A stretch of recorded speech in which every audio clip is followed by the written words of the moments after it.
Hello students, today we are going to start with a new poem. The name of the poem is The Shed.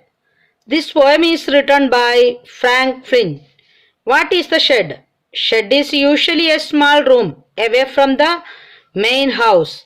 It used for storing things, tools, vehicles, etc. It's small rooms and for keeping things, animals, tools, vehicles, etc. And animals also kept the shed. Now start the poem. At the bottom of our garden, with a spider's webs hanging across the door. The hinges are rusty and creak in the wind. When I am in bed, I lie and I listen.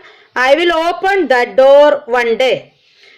यह जो speaker है poet है हमारा, जो ये speaker poet कहते हैं, जैसे हमारे जो बगीचे के नीचे वाले भाग में एक शेड है और ये जो शेड के दरवाजे के आसपास ऐसे स्पाइडर वेब ऐसे लटक जाल जो उसने जाल बनाकर वो जाल लटक रहा है और दरवाजे के कब्जे पर जंग लगी हुई है ऐसे। और ये जो बॉटम मतलब निचला भाग, जैसे द लोअर पार्ट में, जैसे ये दरवाजे के लोअर ऐसे पार्ट के अंदर ऐसे जो ये भाग में ऐसे जंग लगी हुई है और उधर जाल लटक रहे हैं। और जब पोएट जैसे सोते हैं तो लेटते हैं तो उस वक्त पोएट को ये जो आवाज दरवाजे के जो आवाज है बिस्तर में पड़े ये आवाज चरमराते हुए आवाज ऐसे पोएट को सुनाई देता है। एक दिन पोएट कहते हैं एक दिन में यह दरवाजा अवश्य खोलूंगा, ऐसे पोएट कहते हैं। There's dusty old window around at the side with 3 cracked panes of glass. I often think there's someone staring at me. Each time that I pass, I will peep through that window one day.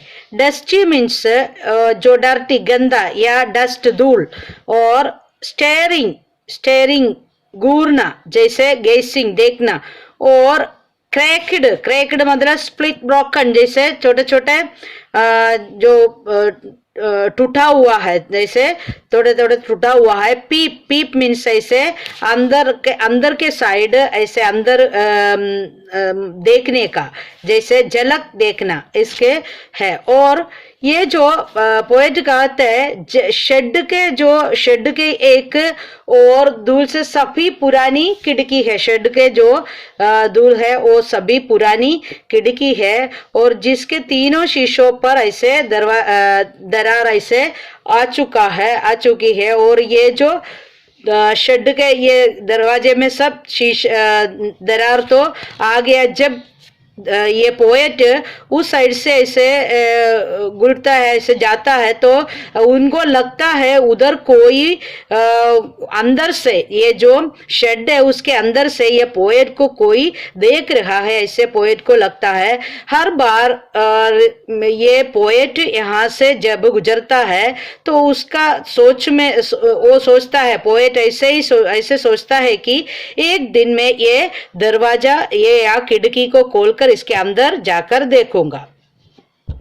My brother says there's a ghost in the shed who hides under the rotten floorboard, and if I ever dare to set foot inside, he will jump out and chop off my head, but I will take peek one day.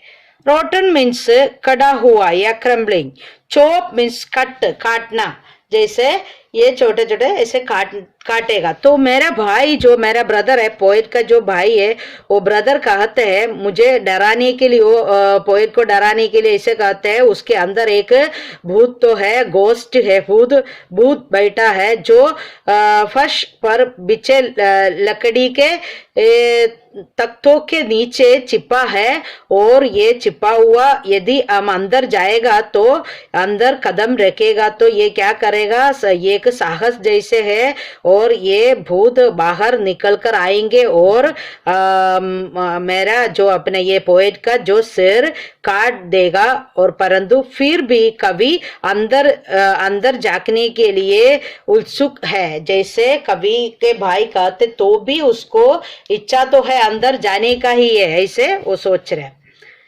I know that there isn't really a ghost. My brother tells lies to keep the shed for his den. There isn't anyone staring or making strange noises, and the spider has been gone from his web since I don't know when. I will go into that shed one day soon, but not just yet.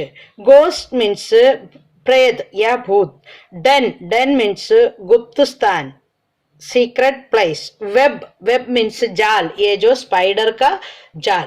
और ये poet कहता है, जो poet फिर वापिस बोलता है मैं भी ऐसे जानता हूँ कि ये वास्तव में वहां कोई भूत नहीं है, मैं पोएट भी जानता है, फिर भी मेरा भाई जैसे ये शेड को अपनी गुप्त स्थान बनाकर रखा है, इसलिए मुझे ऐसे झूठ बोलता है। वो पोएट को मालूम है ना तो वहां कोई घूर कर देख रहा है और ना ही कोई अजीबो गरीब और ऐसे कोई गरीब आवाजों निकाल रहा है, जैसे उसके अंदर कोई ऐसे नहीं है और कोई ऐसे अजीब आवाज तो आता है लेकिन वो कोई भूत का तो नहीं है, वो पोएट भी जानते हैं। यहाँ तक कि जैसे ये जो स्पाइडर का जो वेब है अपने जाल से चली गई और वो अपने, परंतु मैं नहीं जानता कब तक ये ऐसे, मैं बहुत जल्दी कब तक इसके अंदर जा सकेगा, लेकिन मैं बहुत जल्दी ही शेड में एक दिन जरूर जाऊंगा क्योंकि मुझे अंदर जाने का ही। ऐसे पोएट अंदर बहुत उत्सुक होकर ऐसे बोलते ही रहता है मैं जाऊंगा, परंतु अभी तो नहीं, फिर भी मैं जाएगा, ऐसे पोएट कहते हैं। ओके, मैं विश्वास करती हूँ आप लोगों को समझ में आया होगा। Okay, thank you.